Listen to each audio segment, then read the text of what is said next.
to Mr. 96's Pop Reviews. My name is Mr. 96. Before I get into this video, I just need to say this. Y'all are waiting for this, weren't you? Back in September for my 3rd pop anniversary, I reviewed Fake Love by BTS and outed myself as a reborn K-pop fan. In the month leading up to that, I went on a non-stop listening spree in order to catch up with a decade's worth of K-pop from the acts of my childhood to the popular acts of today. But since that review, I've had more time to not only look into BTS's discography, but also refine my knowledge on the genre as a whole. Considering my Fake Love review was made with maybe 3 weeks of BTS knowledge, I think I did alright. But now I have plenty more to say, especially with this new song. Plenty of people can state an opinion on the internet, but I think I'm the perfect person to provide a balanced perspective on the song in an American context. Sure, there are plenty of other Western-based channels that make K-pop related content, but their main audience is the K-pop demographic. But since I'm a K-pop fan reviewing US hits for a mostly American audience, I think I can be the bridge between two worlds. Like Aang, or Aquaman, or this douche. I don't know. I could simply review the song itself and give you my brief thoughts on it, but doing so would understate the story behind this song. And much of the story is in the journey of how we got here in the first place. In order to understand the band we call BTS, we need to know its members. My optimistic side says you already know their names, but since my audience is mostly American, my realistic guess is you don't know their names beyond Korean boys number 1 through 7. So let's introduce these guys. BTS, also known as 방탄소년단, is comprised of RM, Jin, Suga, J-Hope, Jimin, V, and Jungkook, or if you've seen any live performance of their song DNA, here are their real names.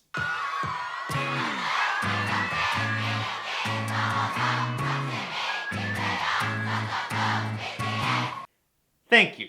Usually when I do a review of a K-pop song, I like to delve into the history of Korean pop in order to provide context for new listeners, but today things are going to go a bit differently. While I do plan to give some background info and spots, this episode will be more BTS-centric, seeing as they're the ones with the smash hit. So most of today's history lesson will be on the group itself. Okay, so to many Americans, K-pop is thought of as a niche genre that's only become popular in the last year or two, which is an incredibly misinformed sentiment, but as far as chart success goes, it's only made waves in recent times. So the question is, why? The answer is not so black and white. Yes, BTS's hits have managed to break high into the Hot 100, which alone should be commended, but there's also the angle that they're more of the exception rather than the rule. The question then becomes whether these guys are more of a novelty than a legitimate success. To compare, let's look at a group like One Direction. They became legitimate hitmakers in the States during their run, but at the same time, many people still dismiss them due to their obvious target market. Boy bands typically cater to the teenage girl. Sure, they have plenty of other fans of various demographics. I love the Backstreet Boys, but even so, just one listen to their music told you exactly who they were targeting. With BTS, that's not exactly the case. Sure, they have a vocal teenage girl segment of their audience like anyone else, but when you see the average BTS fan, you'll notice a large diversity in males and females of all different ethnicities and nationalities. If I had to say why, it's because their music is as diverse as their fan base. It's hard to say they only cater to teen girls when one band can make this. And this. And even this. Plus, I hate the narrative that everyone who likes a K-pop song is either Asian or a fangirl. One person on Twitter even assumed I was Korean. Seriously, that's even more upsetting than when my last review got hijacked by that Venezuelan guy. Venezuelan? What the fuck? When you look at their new song, however, not only did it debut at number 8 in the Hot 100, but unlike their previous comebacks, this song has managed to have stronger legs than usual. Okay, the legs aren't great, but relative to previous K-pop attempts, it's at least above par. BTS has a fanbase whose worldwide popularity can only be compared to the Beatles at this point, and while that fanfare is something to be commended for, it hasn't necessarily translated to stability on the charts. Their songs always debut high on the Hot 100 in the first week, but they haven't gotten the consistent streams and sales from the US demographic to stay afloat. And whether that trend will continue moving forward is up for debate, but for that to change, all it takes is one song to break the mold. Is Boy With Love the one to do so? Maybe, but it's best we take a deeper look to find out.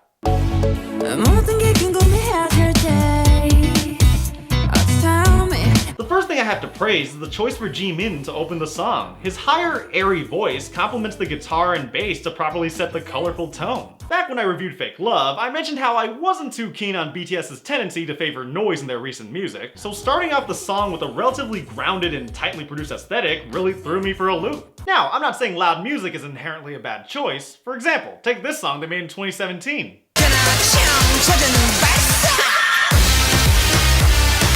This song here seemingly follows a similar formula to their hits in the last year, but the reason why I'm totally on board with this one is because the bass has a clear purpose. It's definitely bombastic, but it's not noisy, and there's a huge difference. So when you listen to Boy With Love, any worries you might have about messy production will be quelled. If I had to describe the music, it's definitely more Western than you'd expect.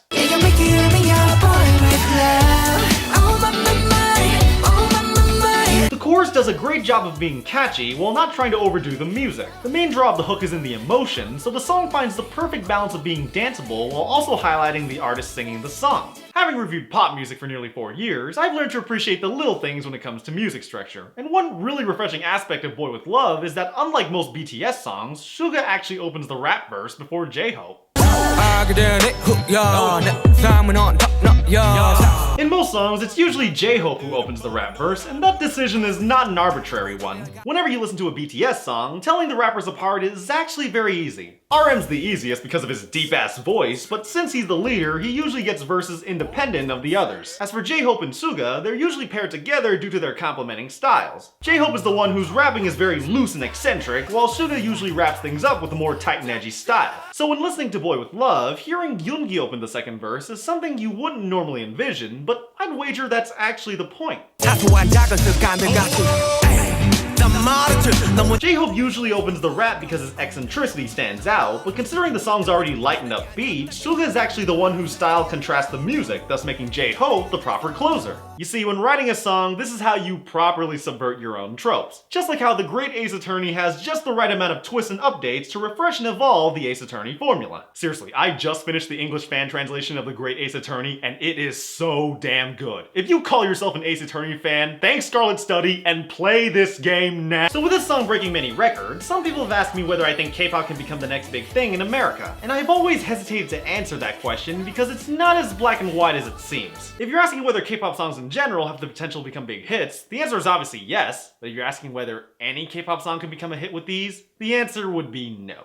We are at that point where the general American audience will just listen to any K-pop song, and even if you account for my inherent bias, I can still tell whether a K-pop song has crossover appeal or not. Let's look at Fake Love. I've already said I liked the song and it debuted at number 10, but did I think it was gonna have the legs to last in the charts? Not for 1 second. How about Idol? It had a Nicki Minaj feature on the remix. Hell, I think that made it worse. Like I said, K-pop isn't commonplace enough yet where any song could chart in the States. Even Marvel needed 2 Avengers movies before it could make a film about Ant-Man. But if any group has the potential to break that barrier, I really think it's BTS. For one, their worldwide popularity is no joke, America included. And with this song specifically, they don't come off as a gimmicky act riding on foreign novelty. Speaking of novelty, let's talk about Gangnam Style. Oppan Gangnam Style.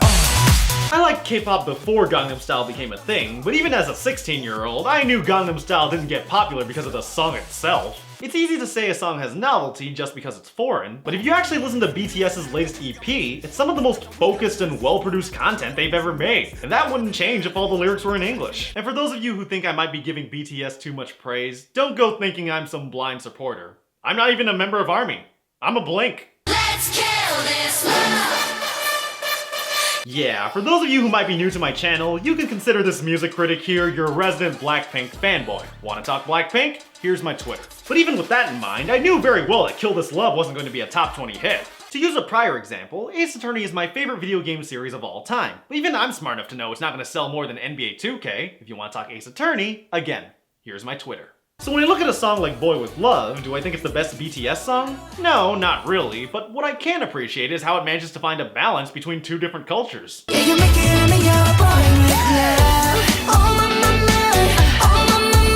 One of the most fascinating things to see was how BTS was going to integrate Halsey into the song. Unlike previous songs with American remixes, this was a collab with Halsey from the very beginning. And to my surprise, I think she's used quite adequately. While Halsey is not one of my favorite artists, my thoughts on her in this are mostly positive, but let me clarify that. If there's something I can really appreciate about her singing, it's that she's definitely giving it her all. She's an integral part of the song, and she even attempts to sing in Korean, which you at least have to respect. Compared to most American artists who turn in half-assed takes just to get BTS clout, Halsey sounds like Beyonce next to someone like Designer or Nicki Minaj. The only issue I have with her doesn't really concern her singing, but more on which version of the song you listen to. If you listen to the music video version, she only gets the final chorus. If you listen to the album/Spotify version, she gets the first and final chorus. But if you listen to any version played on American radio, she sings every chorus. I'm okay with either the music video or Spotify version because they at least have both renditions of the chorus. The point of the song is that you have both the male and female perspective.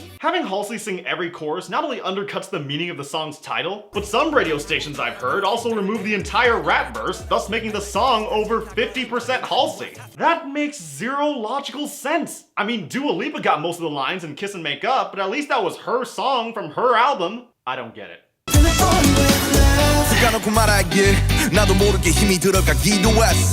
Another subverted trope I like is that Arm gets the bridge instead of the first or second verse. His flow is as great as usual, but in a song like this, it's nice when the leader takes a step back and allows the rest of his bandmates to shine. It's nice when a band actually sounds like a band instead of a two-man act. And sank!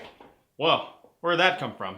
But in the end, Boy With Love is a goddamn delight. The music is infectious, the composition is very sound, and the aesthetic is a refreshing way for BTS to get back to the basics. It's not my favorite song from Map of the Soul Persona, but even when I think I've had enough, this song keeps me coming back eventually. I give this one a low 9 out of 10. This also goes without saying, but spoiler alert, my number one for my 2019 best list will not be a K-pop song this time. Boy With Love is cool, but if you really want me to put a K-pop song at number one for 2 years in a row, this is a song that should be a hit. That's right, you thought I was done talking about Super Junior in 2019? Donghae and Eunhyuk say otherwise. I'm Mr. 96, and if you want more pop reviews, click the subscribe button below to see more. Tune in later this month and tell your friends when I review the top 10 worst hit songs of 2007. Pop songs may come in numbers, but there's only one, 96. 너의 그 말 그 잔인한 말 가슴 아파